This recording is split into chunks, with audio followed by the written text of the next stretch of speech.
नमस्कार दोस्तों, कैसे हैं आप सब। आई होप आप सब बहुत अच्छे होंगे। तो दोस्तों, साल 2023 में सावन का महीना कब से शुरू हो रहा है, इसमें कितने सोमवार पड़ने वाले हैं इस बार, सावन की समाप्ति कब होगी और रक्षाबंधन का त्यौहार कब मनाया जाएगा, सावन का व्रत कैसे करें, व्रत में हमें कौन सी चीज़ें नहीं खानी चाहिए, ये सारी जानकारी हैं आज की वीडियो के माध्यम से हम जानेंगे। दोस्तों, सावन का महीना जो होता है वो बहुत ही पवित्र महीना माना जाता है। शिव भक्त बड़े ही जोर शोर से सावन के महीने का इंतज़ार करते हैं। कहा जाता है कि सावन में महादेव धरती पर आकर अपने सभी भक्तों के घर में वास करते हैं और सच्ची भक्ति करने पर अपने भक्तों का घर धन धान्य से भी भर देते हैं। सावन का हर एक दिन बहुत ही शुभ और पावन माना जाता है। हर दिन भगवान शिव की पूजा की जाती है, लेकिन सोमवार के व्रत की तो बात ही कुछ और होती है। आइए सबसे पहले हम ये जान लेते हैं कि सावन के इस पवित्र महीने में कितने सोमवार पड़ेंगे और आपको कितने सोमवार का व्रत रखना है। दोस्तों, सावन का महीना इस बार 4 जुलाई दिन मंगलवार से शुरू हो रहा है। इस समय बहुत ही शुभ योग बन रहे हैं। ये सभी दिन बहुत ही मंगलकारी हैं। आप रोज़ भगवान शिव की पूजा अर्चना करें। 4 जुलाई से शुरू हो रहे सावन के महीने में अपने भक्तों पर इस बार शिव जी अधिक कृपा बरसाएंगे, क्योंकि इस साल कुल 8 सावन सोमवार के व्रत हैं। 4 सावन सोमवार व्रत और 4 सावन अधिक मास व्रत। दोस्तों, इस बार मलमास और पुरुषोत्तम मास की वजह से 4 नहीं बल्कि 8 सावन सोमवार के व्रत किए जाएंगे। पहला सोमवार का व्रत 10 जुलाई को है, दूसरे सोमवार का व्रत 17 जुलाई को है, तीसरे सोमवार का व्रत 24 जुलाई को पड़ रहा है, चौथे सोमवार का व्रत 31 जुलाई को, पाँचवें सोमवार का व्रत 7 अगस्त को, छठे सोमवार का व्रत 14 अगस्त को और 7वें सोमवार का व्रत 21 अगस्त को और 8वें सोमवार का व्रत 28 अगस्त को रखा जाएगा। ऐसे में सावन का महीना पूरे 2 महीने तक रहने वाला है इस बार, यानी कि पूरे 58 दिनों तक सावन का महीना रहेगा। भगवान भोलेनाथ आपके घर में स्थायी रूप से वास करने वाले हैं, तो ऐसे में आपको चाहिए कि सच्चे मन से भगवान भोलेनाथ की पूजा अर्चना करें, उनकी उपासना करें। दोस्तों, ये शुभ संयोग 19 सालों के बाद बन रहा है। सावन का पहला सोमवार 10 जुलाई को है, तो इस दिन आप व्रत जरूर रखें। भगवान भोलेनाथ आपकी सभी मनोकामनाएं अवश्य पूर्ण करेंगे। सावन की समाप्ति होगी 31 अगस्त को और रक्षाबंधन का जो त्यौहार है वो मनाया जाएगा 30 अगस्त दिन बुधवार को, यानी कि सावन समाप्त होने के एक दिन पहले ही रक्षाबंधन का त्यौहार मनाया जाएगा। दोस्तों, आइए अब जान लेते हैं कि सावन के महीने में हमें कौन कौन सी गलतियां भूलकर भी नहीं करनी चाहिए, क्योंकि इन गलतियों को करने से भगवान भोलेनाथ हमारे ऊपर नाराज़ भी हो जाते हैं।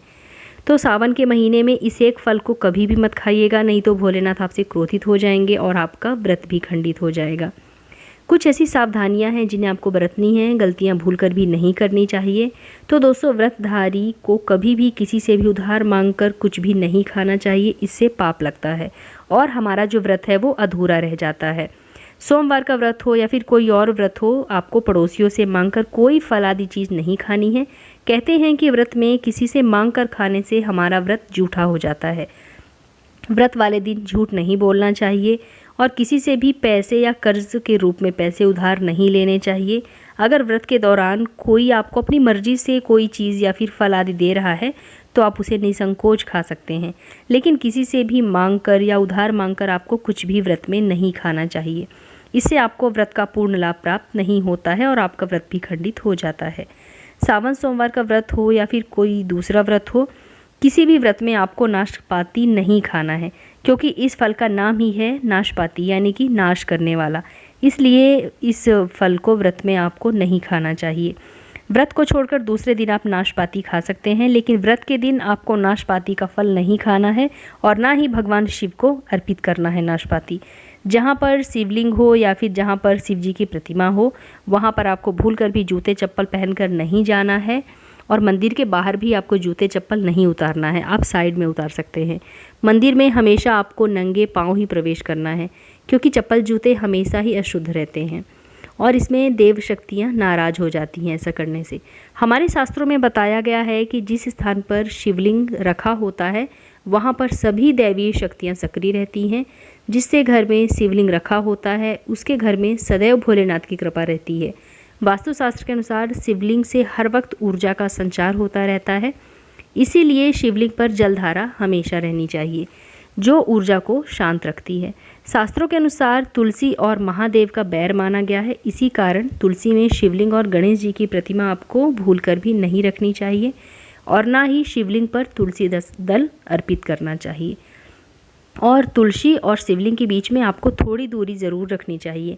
दोस्तों, सावन के महीने में महादेव को ऐसे बेलपत्र भूलकर भी मत चढ़ाना, इससे आप बहुत ही अशुभ माना जाता है। पौराणिक मान्यताओं के अनुसार बेलपत्र चढ़ाने से शिव जी का मस्तक शीतल रहता है। बेलपत्र से भगवान की पूजा करने से दरिद्रता दूर होती है और शिव जी बहुत प्रसन्न रहते हैं।